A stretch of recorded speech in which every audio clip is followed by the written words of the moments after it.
네, 할렐루야. 네. 네, 8월 첫째 주 예배에 나오신 우리 청년부 지체들 진심으로 환영하고 축복합니다. 네, 오늘 날씨가 흐리네요. 많이 덥다가 또 흐려져가지고 이번 주는 비가 또 많이 온다고 하는데 모두 건강하시고 또 안전 잘 유의하시면서 다니는 일주일 되시면 좋겠습니다. 오늘 이제 큐티 말씀이 요한계시록 말씀인데 요한계시록 하면 참 뭔가 말하기도 왜 그런지 모르겠는데 참 애매한 것 같아요. 그렇죠?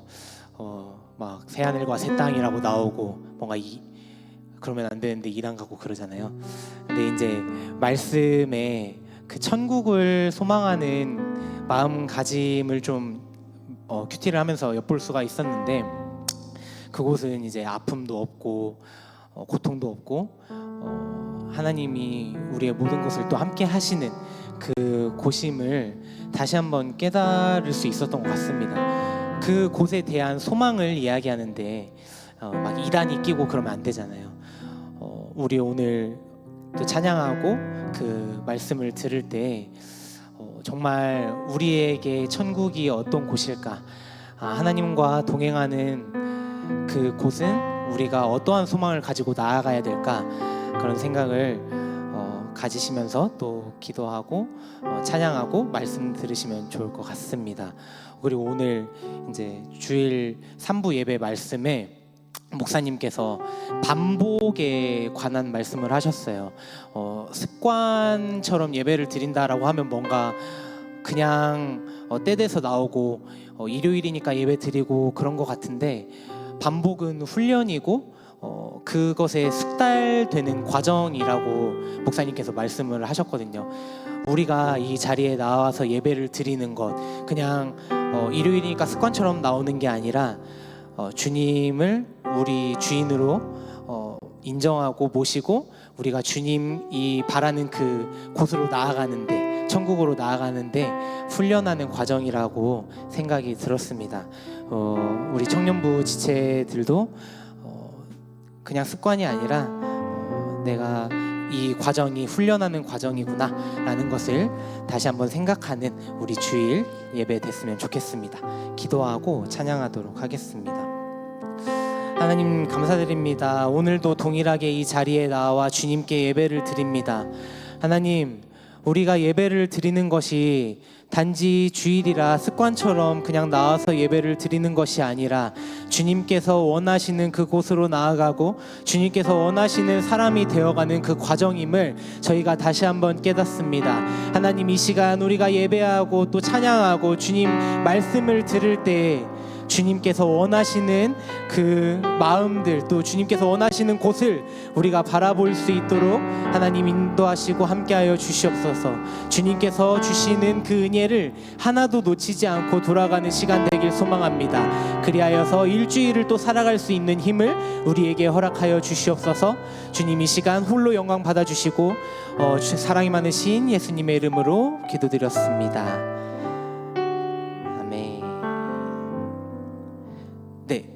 자리에서 일어서서 우리 함께 기쁨으로 찬양하며 나아갑시다.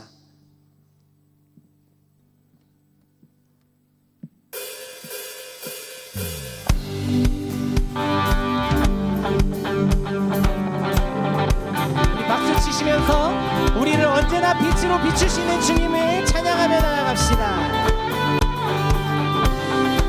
주의 선하심과 진실함을 담기 원해. 그의 빛으로 나갈 때 그 성품 닮아가네. 빛을 닮아갈 때 주가 주신 자유함으로 옳은 대로 돌아와서 별같이 비추네. 빛으로 비추시네. 어둠이 드러나고 나를 푸른 어물에서 벗어나게 하시네. 빛으로 일어서네.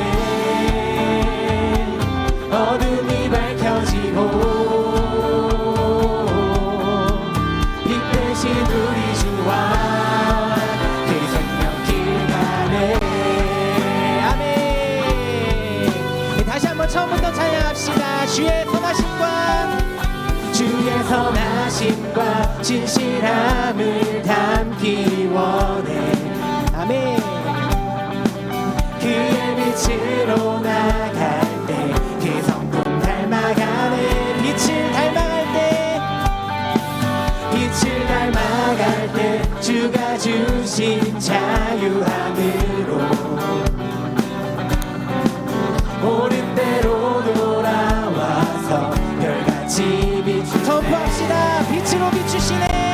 빛으로 비추시네. 어둠이 떠나갈 것입니다. 드러나고 아멘. 나를 숨은 어물에서 벗어나게 하시네. 빛으로 일어서네. 어둠이 밝혀지고 빛 대신 우리 주와 그 생명길 가네.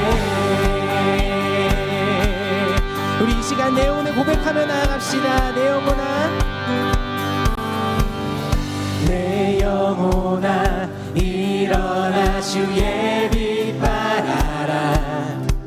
주의 영광이 우리 위에 임하였네.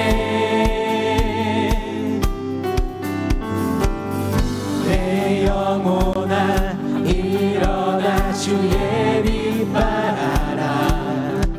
주의 영광이 우리 위에 임하였네. 목소리 높여서 내 영혼아, 내 영혼아 일어나 주의 빛 발하라. 주의 영광이 우리 위에 임하였네. 영혼아, 내 영혼아 일어나 주의 빛 발하라. 주의 영광이 우리 위에 임하였네. 빛으로 비추시네. 어둠이 드러나고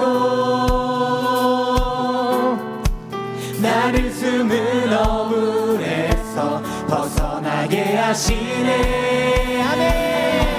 빛으로 일어서네. 어둠이 밝혀지고 빛 대신 우리 주와. 우리 다시 한번 선포합시다. 빛으로 비추시네.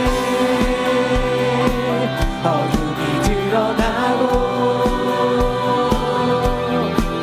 나를 숨은 어물에서 벗어나게 하시네. 빛으로 일어서네. 어둠이 밝혀지고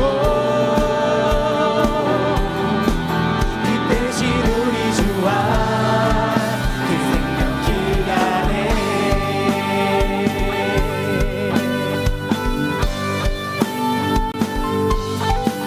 아멘.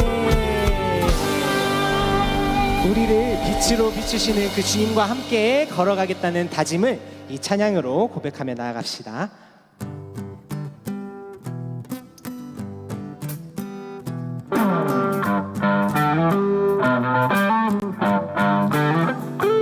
어둠이 무너지고 텅 빈만 멈춰설 때 다시 내게 바람 불어오네. 나는 주와 걷겠네. 주 내 맘에 계시니 날마다 빛으로 걸어가네.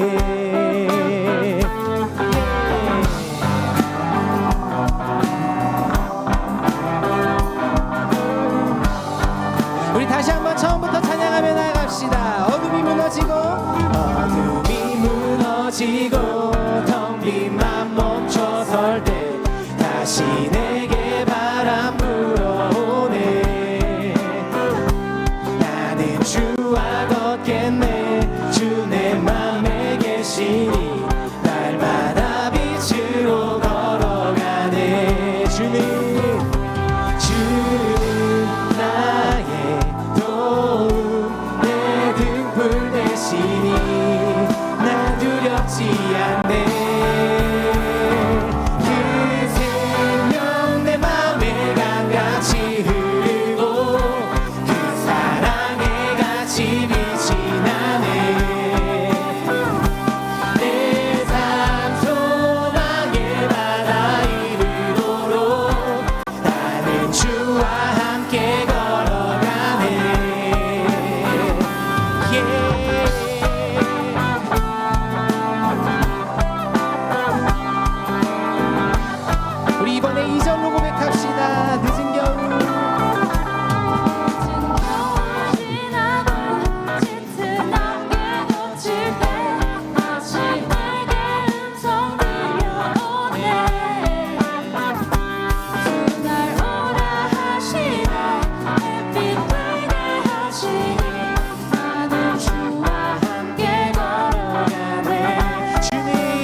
자리에 앉으셔도 좋습니다.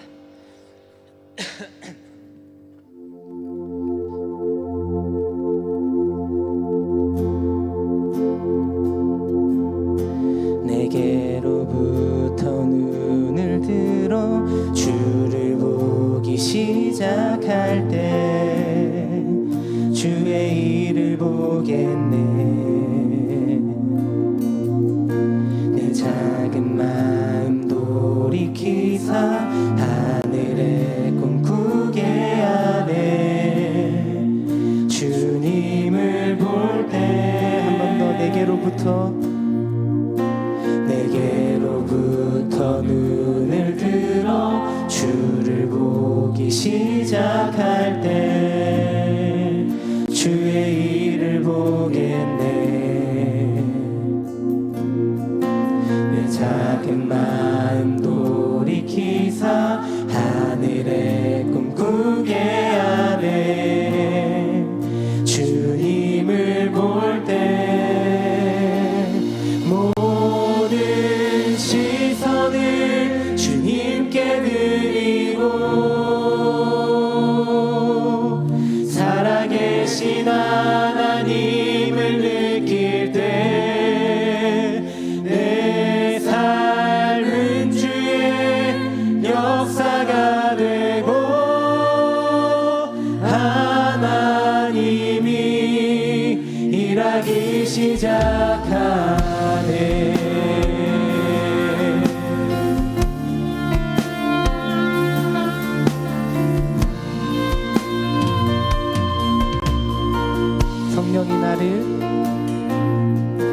성령이 나를 변화시켜 모든 두려움 사라질 때 주의 일을 보겠네. 황폐한 땅 가운데서 주님 마음 알게 되리. 주님을 볼 때 모든 시선을 주님께 드리고 살아계신 하나님을 느낄 때 내 삶은 주의 역사가 되고 하나님이 일하기 시작. 모든 시선을 주님께 드리고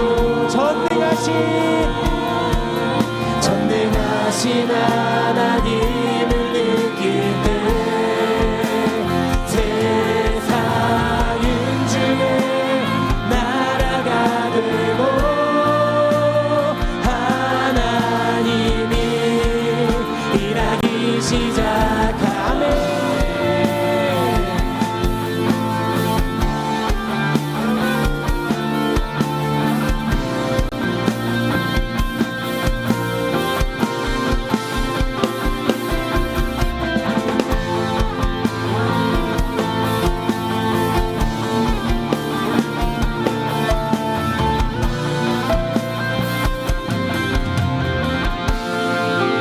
주님의 영광,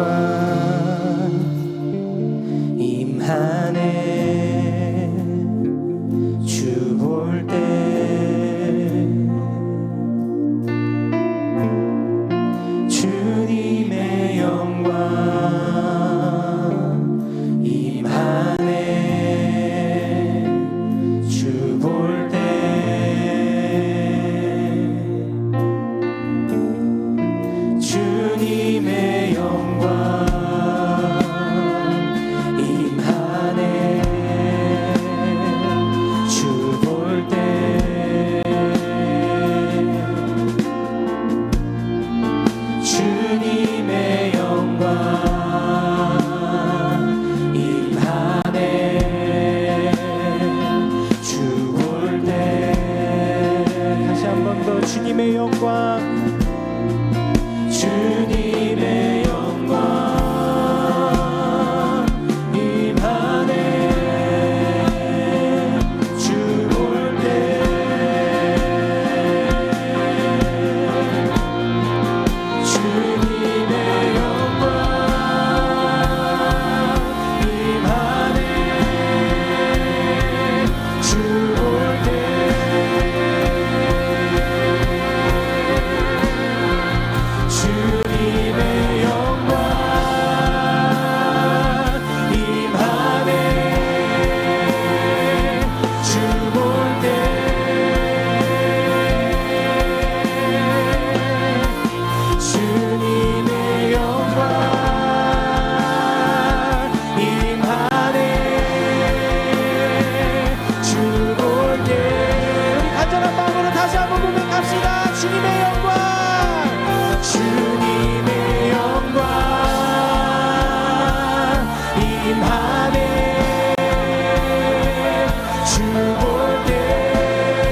일하기 시작. 모든 시선을 주님께 드리고 전능하신 하나님을 느낄 때 세상은 주의 나라가 되고 하나님이 다시 한번 찬양하며 나아갑시다. 모든 시선을 주님께 드리고 살아계신 하나님을 느낄 때 내 삶은 주의 역사가 되고 하나님이 마지막으로 고백합시다. 모든 시선을 주님께 드리고 전능하신 하나님을 느낄 때 세상은 주의 나라가 되고 하나님이 일하기 시작하네.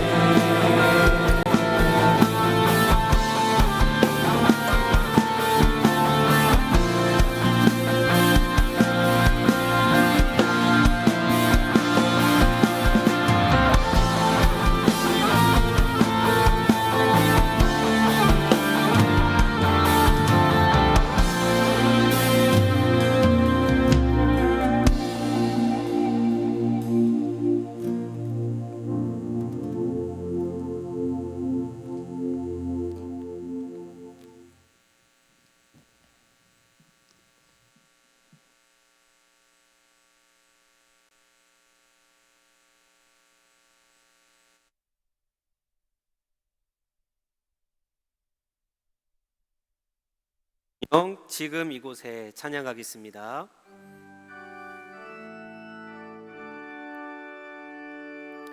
주님의 성령 지금 이곳에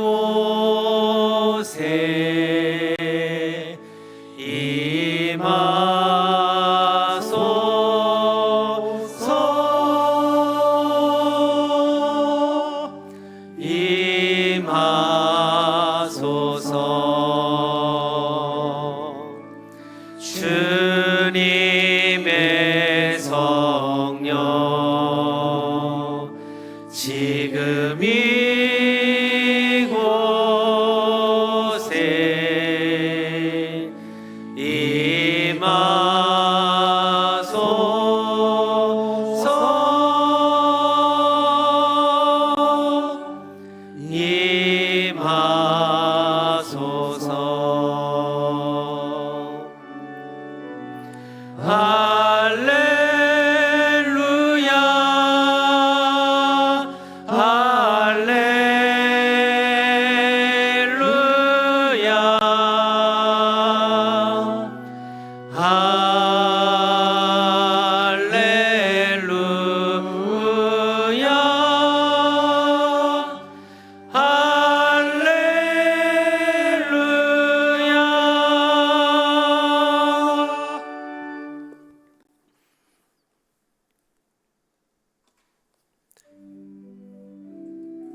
여호와가 우리 하나님이신 줄 너희는 알지어다.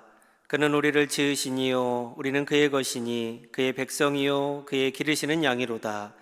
감사함으로 그의 문에 들어가며 찬송함으로 그의 궁전에 들어가서 그에게 감사하며 그의 이름을 송축할지어다. 아멘. 영원히 찬송과 경배를 받으실 하나님, 우리에게 새로운 삶과 새로운 인생을 열어주셔서 오직 주님의 전에 나와 함께 예배하게 하시니 참으로 감사드립니다. 거룩한 주일을 맞이하여 성전을 찾아온 저희에게 온전한 기쁨과 감사 또 소망이 넘치게 하여 주시고, 또 저희의 신앙도 더욱더 견실하며 견고해지도록 우리의 마음과 삶을 붙잡아 주시옵소서. 성령 하나님, 이곳에 임재하시어 저희의 마음 가운데 오직 주 하나님을 바라볼 수 있는 마음을 허락하여 주시고, 오직 주님만 바라보며 우리의 삶을 주님 앞에 올려드리는 거룩한 산 제사가 되게 하여 주시옵소서. 오직 모든 영광을 주님 앞에 올려드리오며 예수 그리스도의 이름으로 기원하옵나이다. 아멘.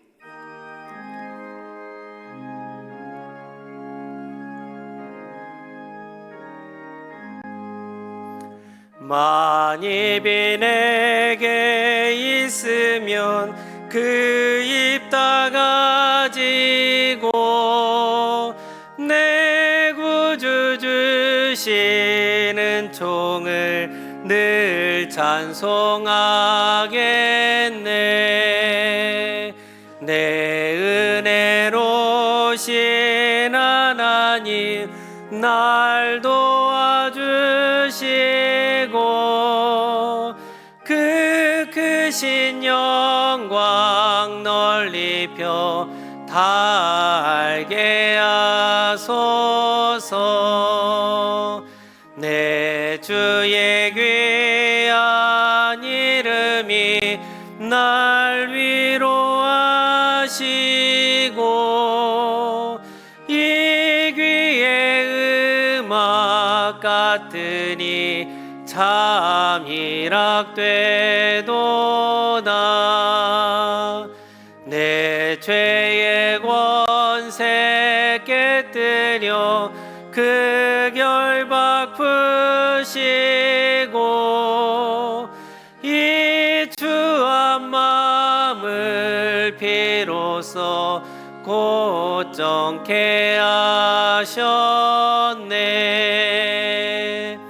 아멘.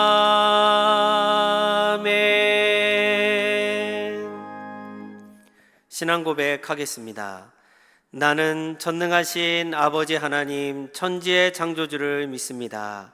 나는 그의 유일하신 아들 우리 주 예수 그리스도를 믿습니다.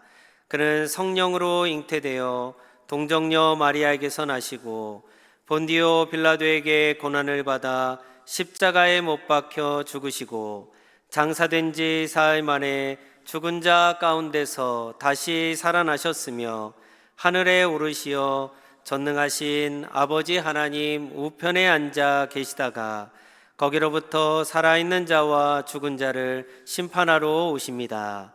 나는 성령을 믿으며 거룩한 공교회와 성도의 교제와 죄를 용서받는 것과 몸의 부활과 영생을 믿습니다.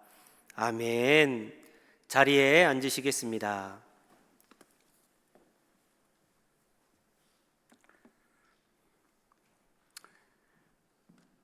평안을 너희에게 끼치노니 곧 나의 평안을 너희에게 주노라. 내가 너희에게 주는 것은 세상이 주는 것과 같지 아니하리라. 아멘. 우리의 삶의 주인이 되신 하나님 아버지, 이 시간 우리의 마음이 주님을 향하게 하시니 감사를 드립니다. 어제도 우리의 삶을 안전한 길로 인도하여 주셨으니 오늘도 주님께서 늘 함께 하실 것을 믿습니다. 언제나 우리를 이렇게 사랑하시는 주님께서는 우리를 항상 도우시고 붙들어 주시지만 우리는 그것을 깨닫지 못하고 내 안에 움직이고 있는 욕심, 욕망으로 살아가고 있음을 고백합니다. 세상의 달콤한 소리와 화려한 것들에 마음을 뺏기지 않게 하시고 마음의 욕망에서 올라오는 악한 생각에 휘둘리지 않게 하여 주옵소서. 주님의 말씀을 따라 살게 하시고 하나님의 온전한 뜻을 이루며 살게 하여 주옵소서. 사랑의 주님, 이 땅의 청년들을 위해 기도합니다. 이들에게 앞으로 인생을 살아가기 위한 값진 지혜를 내려 주옵소서. 인생의 방향을 바로잡게 하시고 주님께서 기뻐하시는 비전을 세우게 하시어 온전히 하나님께 영광 돌리게 하옵소서. 자신에게 주어진 젊음의 시간을 낭비하지 않게 하시고 괴롭과 방탕함이나 게으름이나 교만에 빠져서 인생을 허비하지 않게 하여 주옵소서. 내게 주시는 삶을 소중히 여기는 마음과 책임감, 담대함을 허락하여 주옵소서. 주의 자리에서 단호히 돌아서는 결단이 있게 하여 주옵소서. 또한 좋은 친구들을 만나게 하여 주시고 무엇보다 믿음의 친구들을 만나 일평생 함께 교제하며 신앙의 즐거움을 누릴 수 있는 복을 내려 주시기를 원합니다. 우리 7월에는 우간다 단기 선교를 다녀왔습니다. 8월에는 청년부 자체 수련을 준비하고 있습니다. 이 시간들을 통해서 우리 청년들 한 사람 한 사람이 성장해 나가는 시간 되게 하여 주옵소서. 교회 안에만 갇혀 있는 청년들이 되지 않게 하시고 주님을 믿는 신앙으로 세상을 변화시키며 어려운 사람, 어려운 이웃을 섬기는 주님의 청지기가 되게 하여 주옵소서. 이 시간 하나님 말씀을 듣고자 합니다. 말씀을 전하시는 이규현 목사님을 붙잡아 주시고 성령이 강권적으로 인도하여 주옵소서. 말씀 위에 성령의 능력을 덮여 주시고 말씀이 삶의 길이 되게 하여 주옵소서. 성령의 임재로 말씀을 받아 각 사람의 모든 기도와 기도 제목과 소망이 이루어지며 그 말씀을 통하여 우리의 삶이 변화되는 놀라운 시간 되기를 소망합니다. 예배를 도와 찬양으로 하나님께 영광드리는 그리스 찬양들을 축복하여 주옵소서. 그 입술의 찬양이 온전히 마음으로 드려지게 하시어 하나님께는 영광이요 온 성도 우리 청년들에게는 위로 찬양, 기쁨의 찬양이 되게 하여 주옵소서. 오늘 또 이곳에 임재하시어 우리를 위해 기도해 주시는 예수님 이름으로 기도드립니다. 아멘.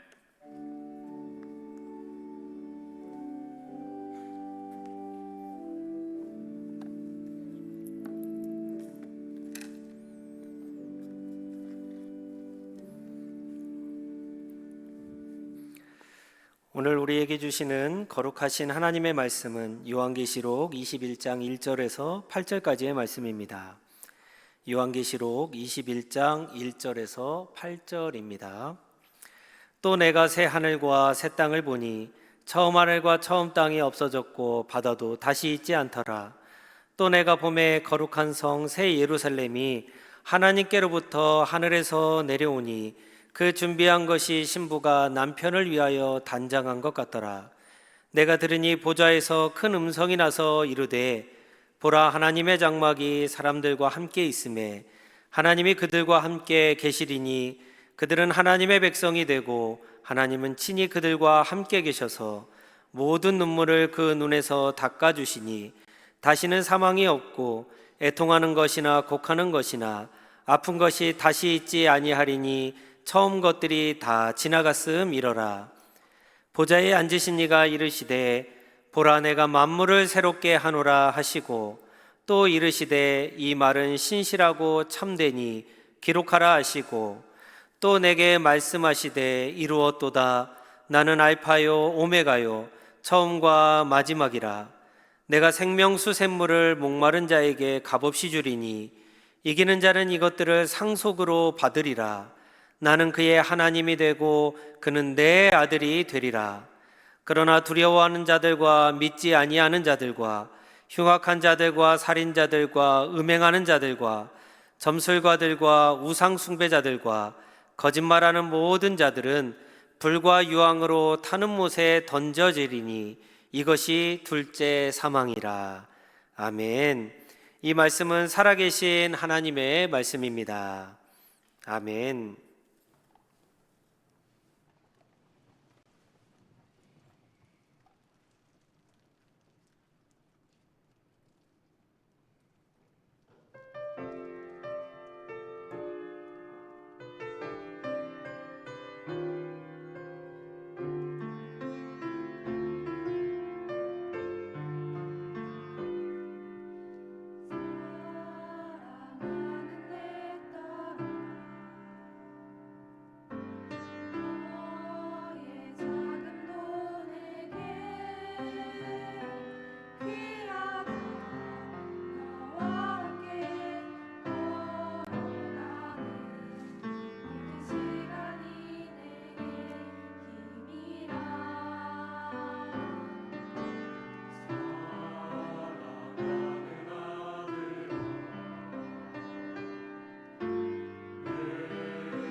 네, 우리 그레이스 찬양 또 수고한 찬양단을 위해서 박수 소리가 이렇게 마음이 진심이 별로 안 담겨져 있는 것 같았어요. 우리 다시 한번 박수로 격려하고 축하하도록 하겠습니다. 네, 감사합니다. 오늘도 우리 주님을 바라보면서 또 믿음의 길을 걸어가는 우리 전주 시온성교회 청년들의 삶과 또 신앙을 또 여러분의 삶을 축복하고 또 응원합니다. 여러분, 한국말은 끝까지 들어봐야 된다라는 이야기가 있잖아요. 앞에 내용이 아무리 좋고 아무리 이렇게 칭찬하는 이야기여도 접속사 하나에 앞에 내용과는 전혀 다르게 이렇게 뒤에 내용이 바뀌는 것들을 볼 수가 있습니다. 친구들이랑 이야기하는데, 야, 누구누구 친구가 참 뭐 성격도 좋고 뭐 이것도 잘하고 막 그래.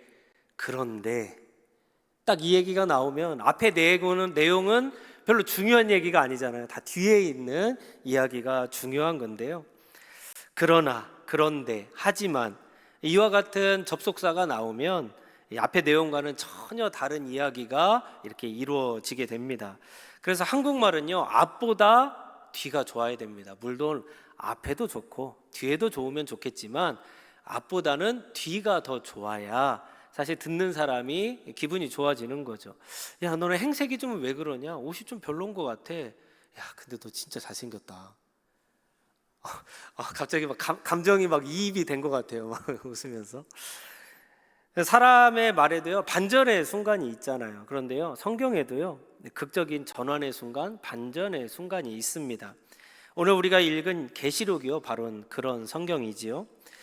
요한계시록을 보면 우리 온 세계 창조주이신 하나님께서 하늘 보좌에서 모든 것을 다스리십니다. 그리고 모든 것을 심판하시지요.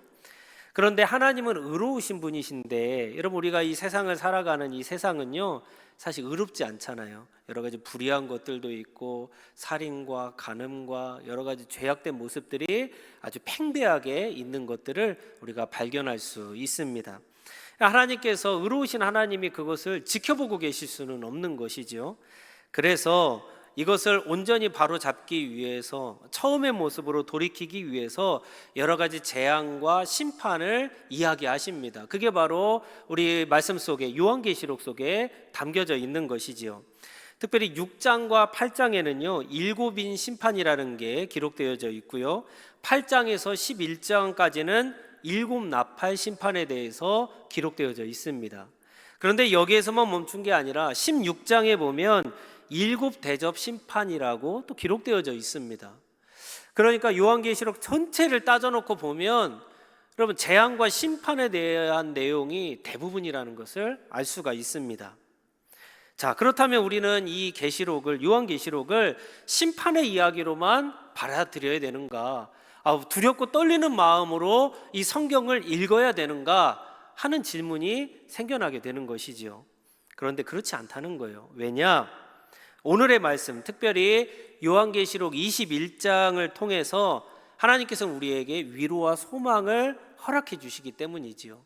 요한계시록 1장부터 쭉 오면서 20장까지 여러 가지 재앙들이 기록되어져 있지만 하나님은 그 가운데 그럼에도, 하지만 이렇게 말씀하시면서 우리에게 새로운 삶이 놓여져 있다라고 새로운 말씀을 시작하고 계십니다.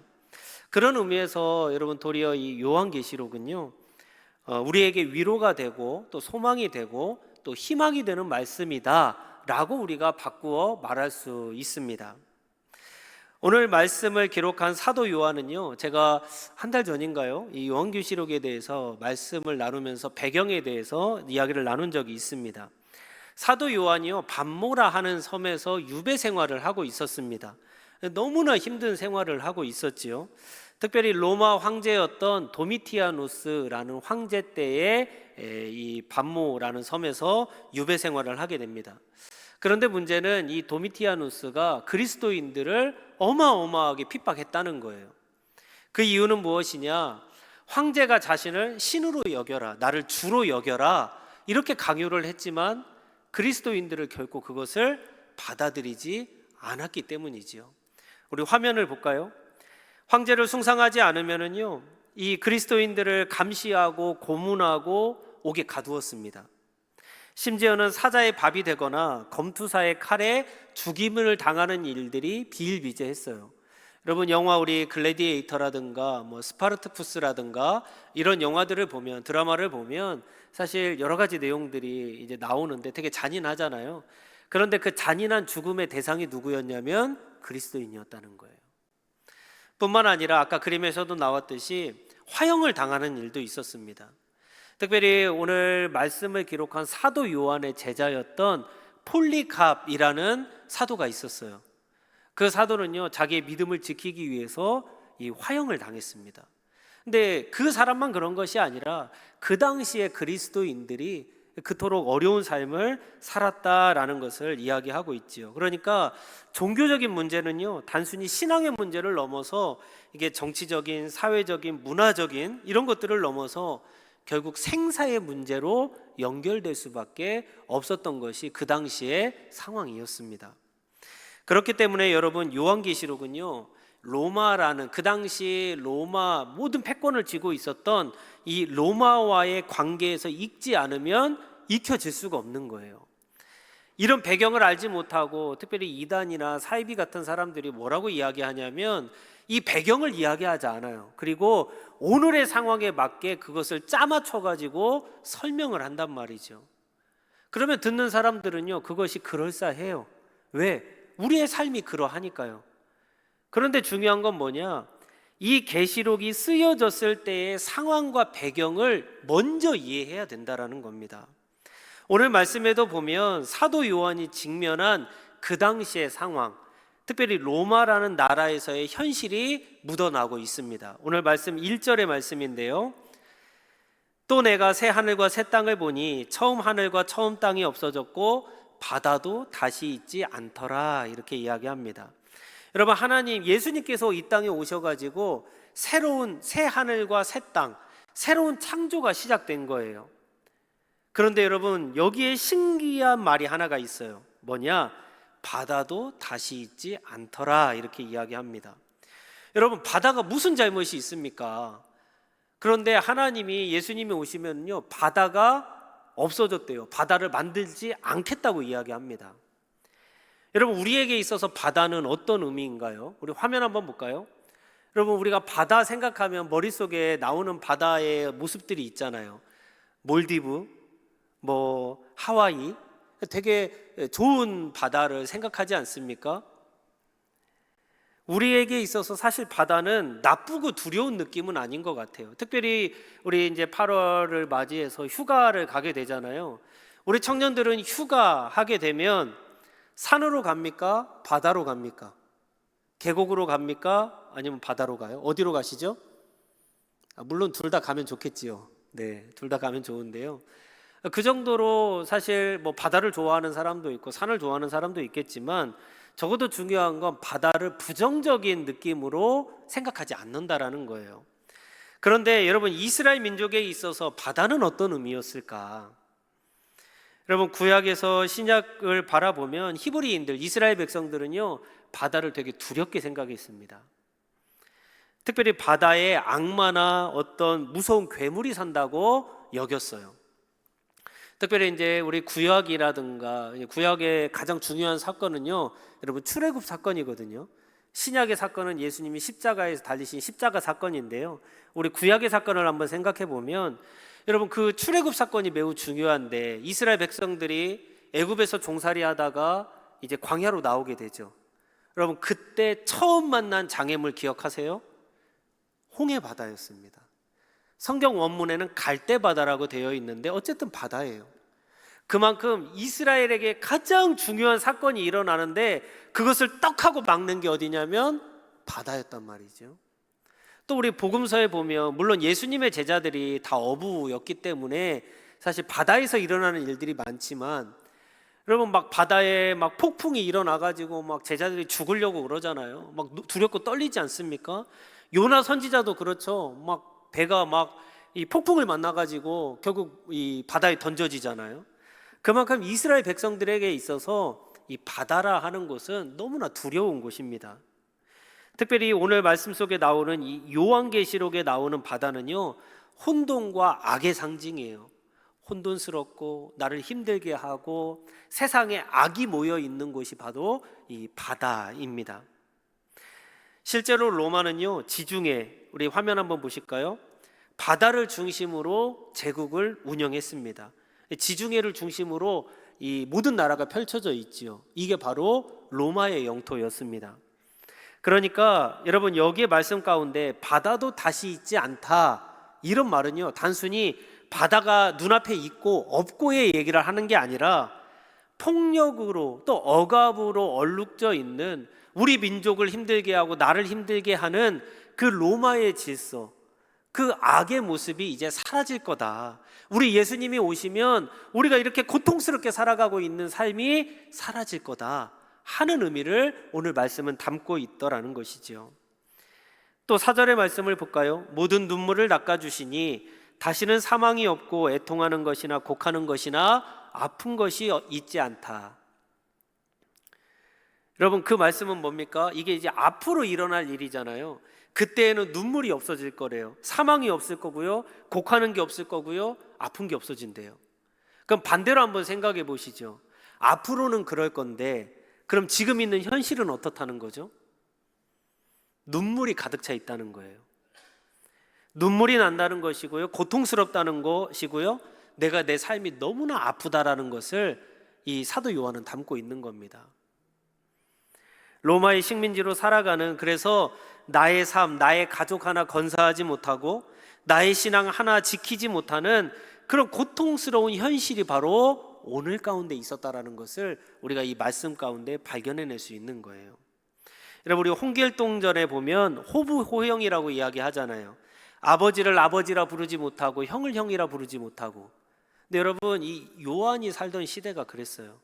하나님을 하나님으로 부르지 못하고 예수님을 예수님으로 부르지 못하고 기도하지 못하고 예배하지 못하고 모일 수 없고.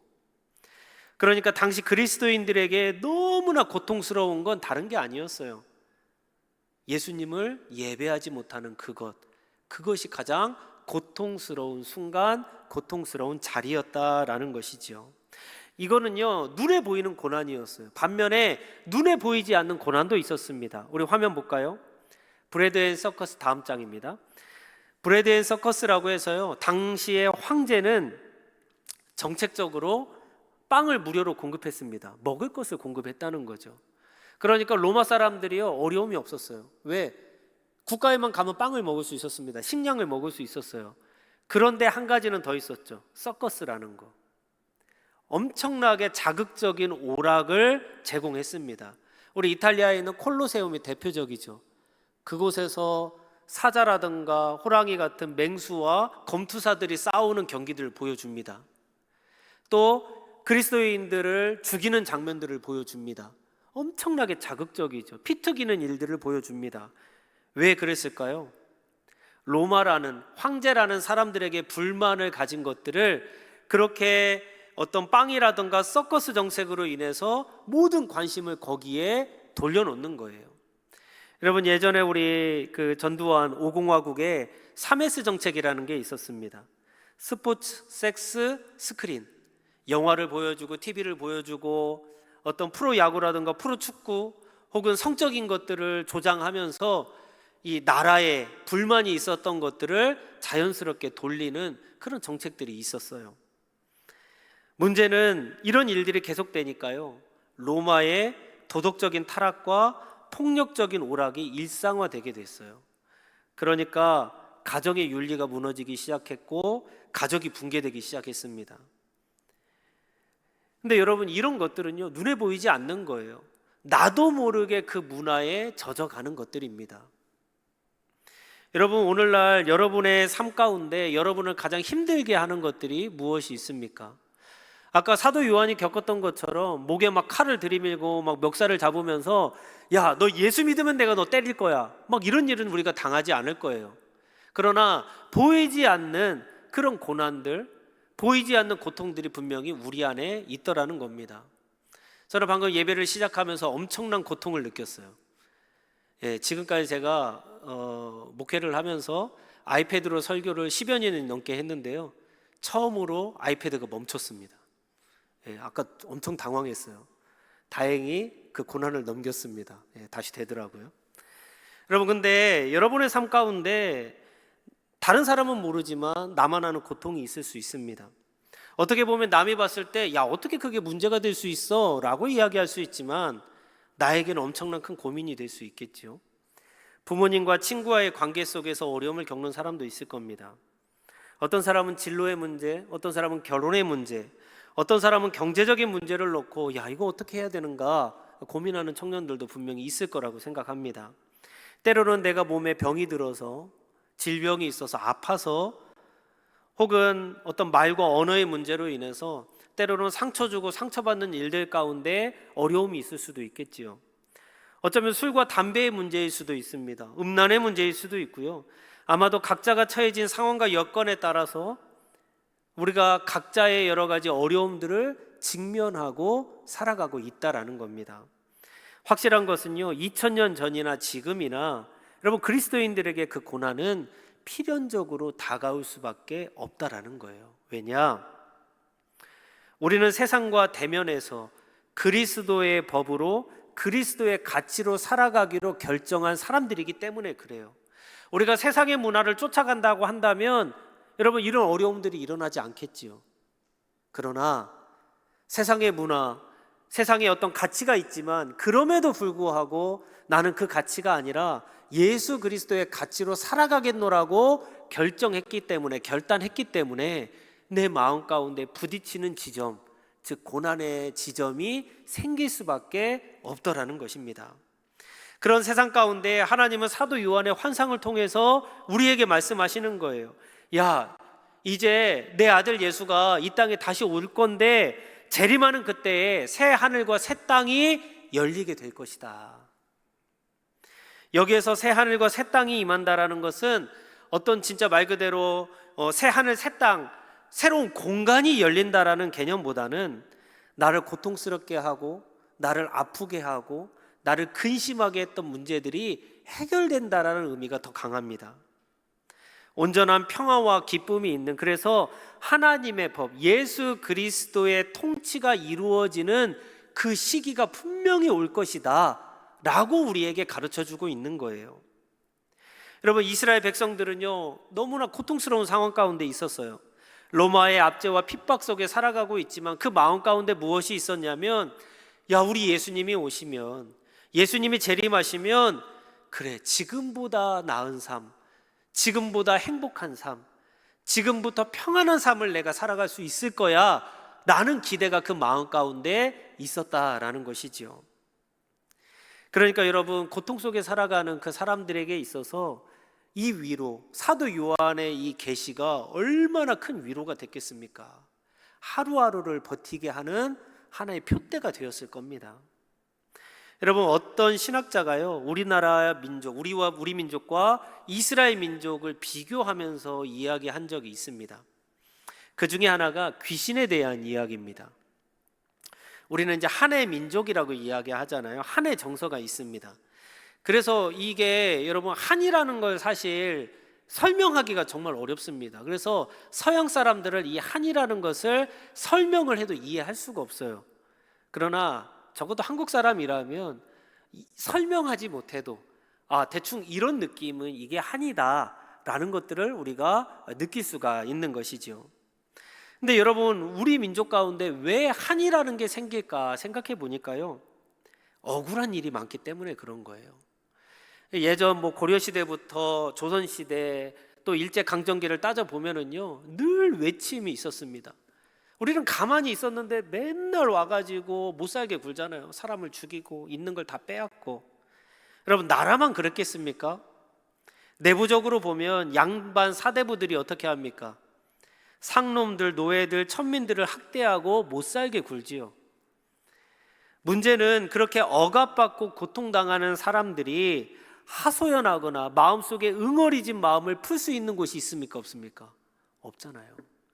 그러다가 죽으면 어떻게 되죠? 우리 한국적인 이해, 한국적인 정서로 보면 그게 바로 귀신이 되잖아요. 원기, 원한을 품은 귀신이 된다고 이야기하잖아요. 제가 이 설교를 준비하면서 이렇게 어떤 귀신이 있나 찾아봤어요. 그랬더니 태자귀라는 게 있더라고요. 3살 미만의 아이가 죽으면 태자귀가 된답니다. 말 못하는 귀신인 거죠. 대부분 천연두라든가 영양실조, 예전에 정말 어려웠을 때 영양실조로 죽으면 이 귀신이 된대요. 뿐만 아니라 우리 동자 귀신 있잖아요. 동녀 귀신. 5살부터 15가지, 5가지 그 전에 죽으면 또 귀신이 된다고 이야기하고요. 여러분, 몽달 귀신 들어보셨나요? 몽달 귀신. 예, 다른 말로 총각 귀신입니다. 결혼하지 못하고 죽은 남성 귀신을 총각 귀신이라고 이야기하고요. 우리 모든 사람이 아는 처녀 귀신이 있죠. 처녀 귀신. 결혼하지 못하고 죽은 여자 귀신. 왜 결혼이 이렇게 중요한지는 모르겠습니다. 그런데 중요한 건 결혼이 되게 중요한 것 같아요. 근데 여러분, 이 귀신들의 특징을 살펴보면 하나같이 다 억울해요. 마음에 한이 있습니다. 응어리가 있지요. 그래서 전설의 고향이나 여러분 귀신이 나오는 영화들을 보면 한국 귀신들을 되게 착한 것 같아요. 그 응어리들 한을 풀어주면 어떻게 합니까? 해코지를 멈춰요. 아무도 이 소위 미천한 사람들의 이야기를 들어주지 않기 때문에 그런 이야기들이 있는 것 같아요. 그런데 여러분, 반면에 이스라엘 민족 히브리 전통에는요, 물론 귀신이 있긴 있습니다. 그런데 막 해코지를 하거나 막 귀신이 나타나서 다른 사람들을 막 해하는 일들 거의 없습니다. 우리나라와 비슷하게 역사적인 것도 많이 비슷해요. 외침도 많이 당했고요, 억울한 일도 많이 당했습니다. 그런데 왜 우리나라 사람들은 억울한 게 많은데 왜 히브리 민족 사람들은 억울한 게 별로 없을까요? 다른 게 아니지요. 하나님이 갚아주시기 때문에 그렇습니다. 예수님이 오셔서 이들의 억울함을 풀어주시기 때문이지요. 여러분, 나의 억울함, 나의 한을 누가 풀어줄 것인가? 나의 고통, 나의 눈물을 누가 닦아줄 것인가? 이게 바로 예수님이시라는 거예요. 여러분, 이게 바로 우리 민족 그 귀신을 나타내는 가장 근본적인 차이다라고 한 신학자가 이야기한 적이 있습니다.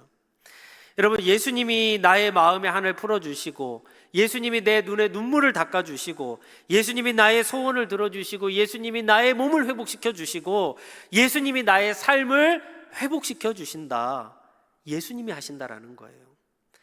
그러니까 여러분, 억울할 일이 없다는 거예요. 비록 내가 이 삶 가운데 그걸 누리지 못한다 할지라도 우리 앞으로 오시는 예수님이 그것을 해결해 주실 것이기 때문에 나는 억울한 것이 없다라고 이야기할 수 있는 것이죠. 하나님은 예수님을 통해 우리에게 새 하늘과 새 땅을 허락해 주신다, 이렇게 말씀하십니다. 저는 오늘 설교 제목을 정하면서요, 사실 오늘 말씀을 보면 다 장차 일어날 일이잖아요. 앞에 일어날 일이잖아요. 그러면 사실 오늘의 소망이 아니라 내일의 소망이라 하는 게 더 맞지 않을까? 여러분, 그게 맞지 않겠어요? 내일의 소망이 맞는데 왜 하필이면 오늘의 소망일까? 여러분, 그런 경험이 있는지 모르겠습니다. 여러분, 인생을 살아가면서 진짜 큰 고난, 아픔, 고통을 경험하면은요, 특별히 미래의 소망, 앞날의 소망이 직접적으로 다가오지 않습니다. 내가 정말 큰 고난을 겪고 있는데 내일 해결될 거야, 그렇게 이야기하면 마음에 기쁨이 생기겠죠. 야, 오늘만 버티면 되는구나. 그런데 막연하게 앞으로 문제가 해결될 거야 이렇게 이야기하면 여러분, 그걸 버텨낼 수 있겠습니까? 그게 다가오지 않는 거예요. 제가 군에 입대했을 때인데요, 훈련소에서 정말 힘들게 하루를 지내고 이틀을 지내고 3일을 지냈어요. 근데 하루하루가 진짜 안 가더라고요. 근데 옆에 있는 그 동기 친구가 하는 얘기가 뭐냐면, 야, 2년 빨리 지나갈 거야, 그 얘기를 하는 거예요. 근데 옆에 있는 친구들이 다 비웃더라고요. 왜 그렇습니까? 하루하루도 긴데 여러분, 2년 앞을 어떻게 우리가 바라보면서 살아갈 수 있겠습니까? 도리어 그 시간이 정해지지 않는 희망이라는 것은요, 정말 고통을 경험하고 있는 사람에게는 도리어 절망으로 다가올 때가 있는 겁니다. 여러분, 사도 요한이 살던 시대도 다르지 않았습니다. 새 하늘, 새 땅, 새 예루살렘이 우리에게 임하는데 그게 과연 언제냐는 거예요. 너무 막막하잖아요. 그런 상황 가운데 오늘 말씀은 이런 이야기합니다. 7절 말씀이지요. 화면에 보면 이기는 자는 이것을 상속으로 받는다라고 이야기합니다. 이기는 자는. 6절 볼까요? 무엇을 받냐? 생명수 샘물을 목마른 자에게 값없이 주는 상속을 받는다 이야기하죠. 여러분, 여기서 이기는 자는요, 믿음을 지킨 사람을 이야기합니다. 매일의 삶에서 남이 볼 때 야, 그 믿음이 뭐가 중요하다고 그걸 붙들고 살아가냐 욕할 수 있지만, 그 믿음을 끝까지 붙잡고 하루하루를 살아가는 것, 그게 바로 이기는 자의 삶인 것을 이야기합니다. 하루하루를 믿음으로 이기는 거죠. 그 믿음을 붙잡는 겁니다. 그 믿음을 소유하는 겁니다. 그리고 그 믿음으로 하루를 살아가는 것이죠. 헛된 소망을 가지고 막연하게 아이고 앞으로 좋은 일 있겠지, 야 하나님이 알아서 해주시지 않을까, 무조건적인 낙관주의로 사는 것이 아니라 정말 그 고통의 현실 가운데 믿음으로 오늘을 살아가는 자에게 그 합당한 상을 허락해 주신다고 우리에게 약속하고 있는 겁니다. 사도 요한은 그 반모섬의 고통스러운 현실 가운데서도, 그리고 생을 마치는 그 순간까지에도 이 믿음을 결코 놓지 않았다라는 겁니다. 여러분, 우리는요 한 달을 살지 않습니다. 우리는 1년을 살지 않고요, 우리는 미래를 살지 않습니다. 우리는 오늘을 사는 거예요. 지금을 살고 있는 겁니다. 나와 함께하고 계신 하나님, 오늘 나를 붙잡고 계신 예수님, 나에게 힘을 주시는 그 성령님을 붙잡고 오늘 이 시간, 이 순간을 살아가고 있는 겁니다. 지금 여기에서, 그렇기 때문에 내가 믿음으로 모든 것들을 감당하며 이겨내야 되는 책임이 우리에게 있는 것이죠. 말씀을 정리합니다. 오늘 이 세상을 살아가는 그리스도인들에게는요 필연적으로 고난이 다가올 수밖에 없습니다. 그것은 우리가 이 세상과는 다른 가치, 예수 그리스도의 가치, 예수 그리스도의 법으로 살아가기 때문인 것이죠. 그런 우리에게 하나님은 예수님을 보내주십니다. 그리고 그 예수님이 다시 오실, 재림하실 그때에 새 하늘과 새 땅을 우리에게 약속해 주셨지요. 우리는 그 약속을 믿고 오늘의 삶을 믿음으로 충실하게 살아가야 될 줄로 믿습니다. 바라기는 심판과 재앙을 이야기하지만, 그리고 그 너머에 있는 우리를 향하신 그 하나님의 마음, 그 하나님의 사랑을 우리가 기억하면서 새하늘과 새 땅을 주시는 그 예수님으로 우리가 위로를 얻고 또 평안을 누리며 살아가는 우리 시온성교회 귀한 청년의 삶, 또 성도님들의 삶이 되기를 주님의 이름으로 간절히 축원합니다. 아멘. 하나님 아버지, 오늘도 고단한 세상 속에서 믿음의 길을 걸어가고자 애쓰는 우리 청년들의 삶을 주님 앞에 올려드립니다. 주님, 세상은 눈에 보이는 고난만이 아니라 마음 깊은 곳에서 일어나는 참으로 보이지 않는 고난이 우리를 짓누를 때가 있습니다. 진로 앞에서의 막막함, 관계에서의 상처, 반복되는 유혹과 죄책감 속에서 참으로 흔들릴 때가 너무나 많이 있습니다. 그러나 주님, 오늘의 말씀처럼 우리에게 새 하늘과 새 땅을 약속하여 주신 우리 주님만을 믿으며 오늘을 살아가게 하여 주시옵소서. 주님, 내일의 소망이 아니라 오늘의 소망을 붙잡고 살아가게 하여 주십시오. 오늘 나를 붙들시고 오늘 나에게 말씀하시며 오늘 나에게 힘주시는 하나님을 경험하게 하여 주시옵소서. 예수님의 이름으로 기도드립니다. 아멘.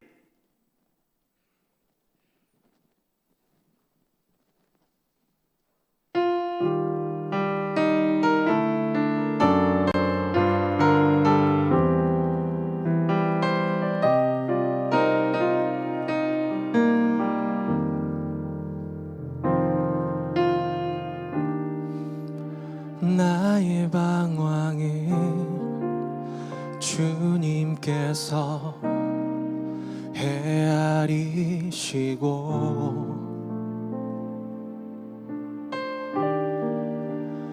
나의 눈물을 주의 병에 담으소서. 나는 비천하고 수치와 조롱에 홀로 남았으니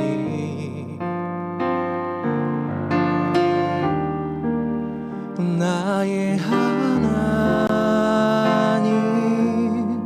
수렁에서 건지소서.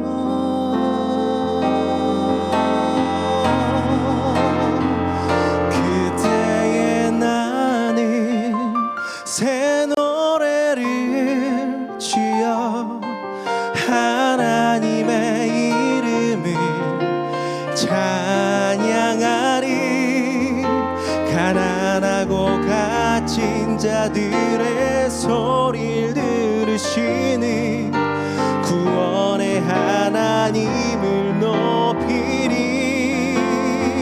하늘아 땅아 주님을 찬양하라. 그 한결같은 사랑 구원의 은혜를 긍휼의 하나님 주님만 기다립니다. 주 얼굴을 보이소서.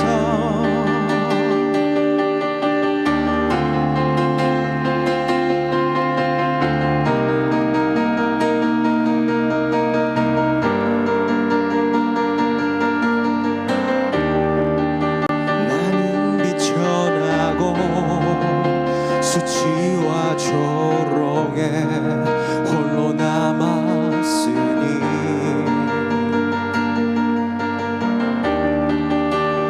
나의 하나님 수렁에서 건지소서. 그때에 나는 새 노래를 지어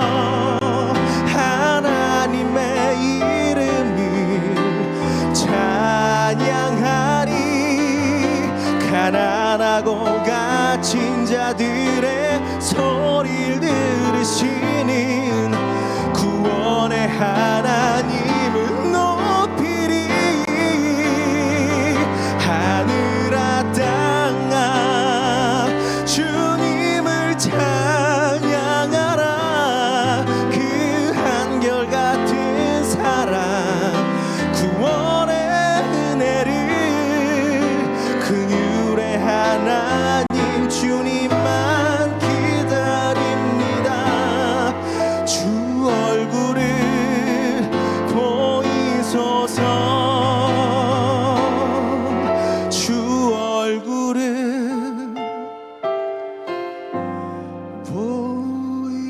보이소서.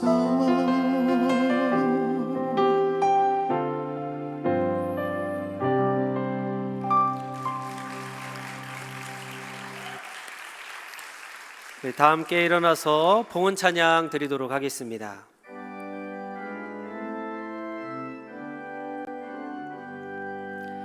나의 생명 드리니 주여 받아 주셔서 세상 살아갈 동안 찬송하게 하소서. 나의 보아 드리니 주여 받아 주셔서 하늘나라 위하여 주 뜻대로 쓰소서. 아멘.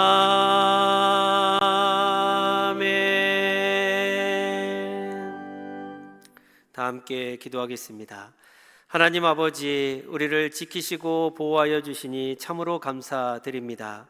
그 은혜에 감사해서, 그 사랑에 감사해서 주님 앞에 귀한 예물을 올려드립니다. 주님, 우리가 쓰고 남아서 드리는 것이 아니라 주님의 거시기에 구별하여 드린 손길들마다, 그 삶의 정성들마다 우리 주님의 한량없는 은혜로 덧입혀 주옵소서. 수입의 10분의 1을 주님 앞에 올려드립니다. 우리에게 약속하여 주셨던 것처럼 하늘의 창고뿐 아니라 우리의 육신의 창고 또한 차고 넘치는 역사가 있게 하여 주시옵소서. 지난 일주일을 돌아보며 감사의 제목으로 주님 앞에 예물을 올려드립니다. 우리가 숨쉬는 모든 순간들마다, 발 딛는 모든 곳들마다 감사의 제목, 감사의 조건이 끊이지 아니하도록 인도하여 주시옵소서. 땅끝까지 나의 증인이 되라 하신 말씀을 기억하며 드리는 성교의 예물도 있습니다. 다윗의 마음으로 올려드리는 성전 예물도 있습니다. 이 예물이 쓰여지는 곳곳들마다 하나님의 나라가 이루어지게 하시고 오직 주님의 이름만이 영광받는 귀한 예물이 되게 하여 주시옵소서. 예수님의 이름으로 기도드립니다. 아멘. 네, 우리 자리에 앉아주시기 바랍니다. 교회 소식 전하도록 하겠습니다. 우리 지난 주일 이웃 교회와 함께하는 여름 성경 학교를 마치게 되었습니다. 우리 아이들 350명 정도, 또 우리 교사 선생님들 150명 정도, 약 500명 정도의 인원들이 모여서 하나님을 뜨겁게 찬양했는데요. 우리 그 영상 함께 보도록 하겠습니다.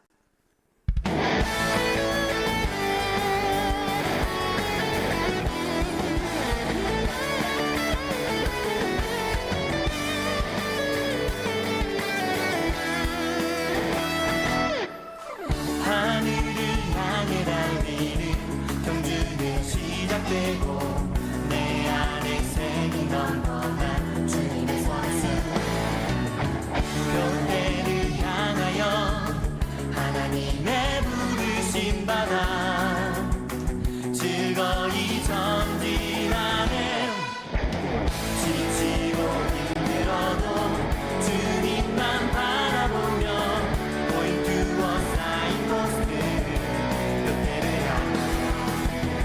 어려움이 다가와도 결코 멈추지 않는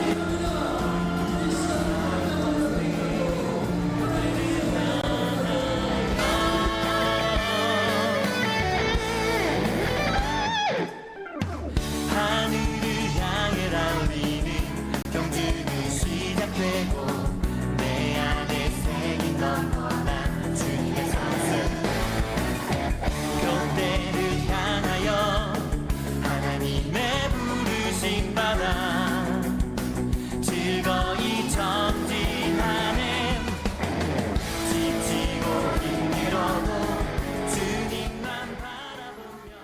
네, 오늘 격려의 박수, 축하의 박수 해주시기 바랍니다. 특별히 이 자리에 우리 또 많은 청년들이 또 교사로서 수고를 해주셨는데요. 진심으로 감사를 드립니다. 다른 한 가지는 우리 주보 아래쪽, 소식 아래쪽에 보면 우리 수해 지역을 지원하는 내용들이 담겨져 있습니다. 근본 우리 집중호우로 인해서 대전 쪽, 충남 쪽에 되게 피해가 많이 컸는데요. 우리 세 개 교회를 정해서 또 교회에서 이렇게 섬기고 있고, 또 특별히 우리 교회가 선교하는 우리 필리핀 선교지의 유준수 선교사님, 제가 듣기로는 이번 태풍으로 지붕이 다 파손되고 날아갈 정도로 어마어마한 피해를 입었다, 이렇게 얘기를 들었는데요. 우리 교회가 그 교회와 또 선교지를 이렇게 후원하고 또 지원하기로 결정을 했습니다. 우리 그 영상도 잠시 보도록 하겠습니다. 주님의 사랑 이곳에 십자가를 세운 곳 주님의 사랑 이곳에 주님이 세운 교회에 주님의 마음 이곳에 이 땅에 심은 복음에 주님의 마음 이곳에 이 땅을 품은 내 안에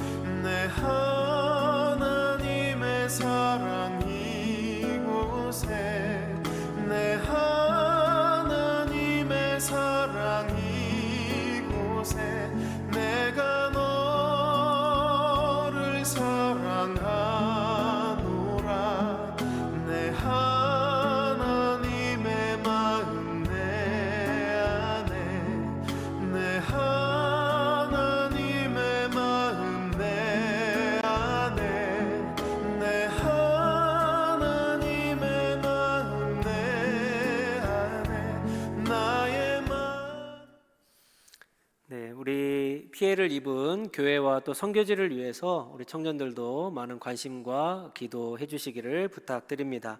나머지 주보의 내용들 살펴봐 주시기를 부탁드립니다. 다 함께 자리에서 일어나겠습니다. 하나님이 사랑하시는 우리 전주 시온성교회 청년 여러분, 그리고 성도 여러분, 오늘의 고난을 우리가 믿음으로 이기는 자는 하나님의 풍성한 상급이 있다, 이렇게 약속해 주십니다.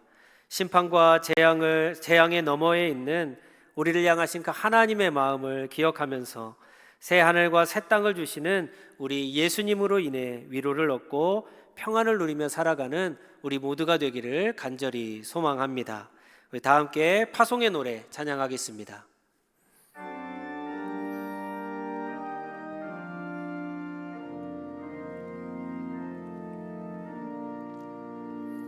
하늘에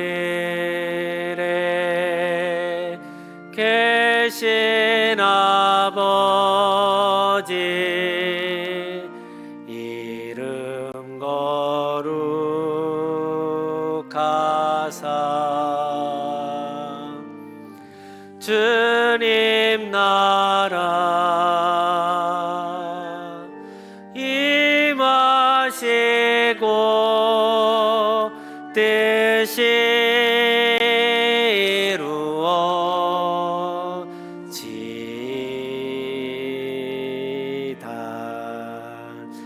일용할 양식 주시고 우리들의 큰 죄 다 용서하옵시고 또 시험에 들게 마시고 악에서 구원하소서. 대개 주의 나라 주의 권세 주의 영광 영원히 아멘.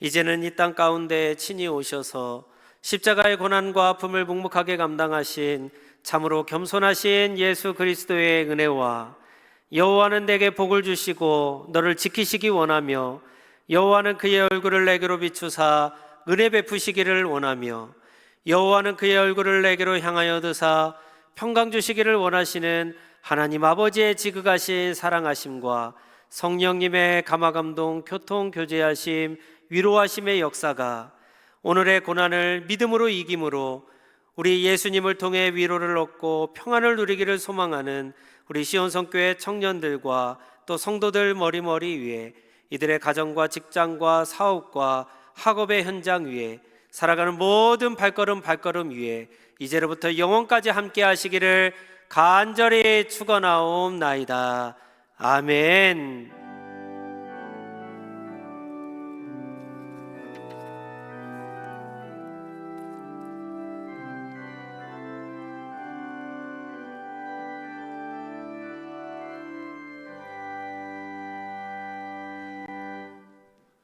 네, 청년부 광고하겠습니다. 네, 청년부 예배 시작 시간은 1시 10분입니다. 1시 5분까지 오셔서 기도로 준비하고 함께 찬양하셨으면 좋겠습니다. 네, 온라인 헌금하실 때에는 이름 앞에 청년을 꼭 붙여주시고 헌금 봉투도 같이 넣어주시면 감사하겠습니다. 네, 청년부 SNS, 인스타그램, 그다음 두나미스 인스타그램이 있습니다. 많은 정보 들어있으니 많이 들어오셔서 팔로우해 주시면 감사하겠습니다. 네, 예배 시간 앞자리 앉기 캠페인 중입니다. 안내팀의 안내에 따라서 앞자리부터 차례대로 앉아서 은혜 받는 청년부 되기를 소망합니다. 네, 청년부 여름 수련회가 8월 14일 목요일부터 8월 16일 토요일까지 있습니다. 등록비는 25,000원, 사전 등록은 20,000원이고요. 입금 계좌는 주보에도 나와 있으니까 참고 부탁드리고요. 이번 수련회 때는 물놀이가 따로 없습니다. 대신에 저희가 영화 관람으로 대체를 했기 때문에 물놀이는 따로 없는 점 참고해 주시면 감사하고요. 둘째 날, 셋째 날 이제 그 셋째 날에 영화를 보고 경품함 추첨이 있기는 있는데요. 저희가 금요일 날 시작하는 시간에도 에어팟 경품 추첨이 있으니까요. 네, 많은 참여 부탁드리도록 하겠습니다. 네, 하반기 여우수화 장학회 신청 접수가 있습니다. 지혜, 봉사, 구제 3개 분야에서 접수 기간 8월 3일까지 오늘까지 마감이 되니까요. 해당되시는 분들은 사무실에 가서 신청해 주시면 감사하겠습니다.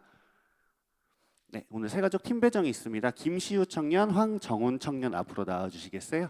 주다빈 팀장님, 황혜연 팀장님도 나와 주세요.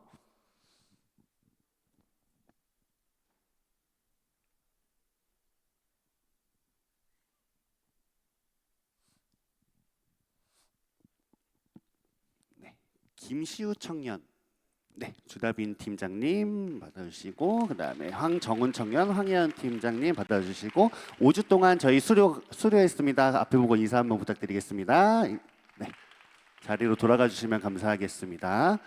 우하영 청년 혹시 있나요? 네.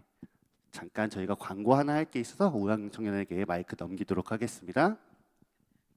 네, 안녕하세요. 우리 팀방에 이번 주에 혹시 올라간 것 중에서 다들 수련회는 먼저 신청하셨겠죠?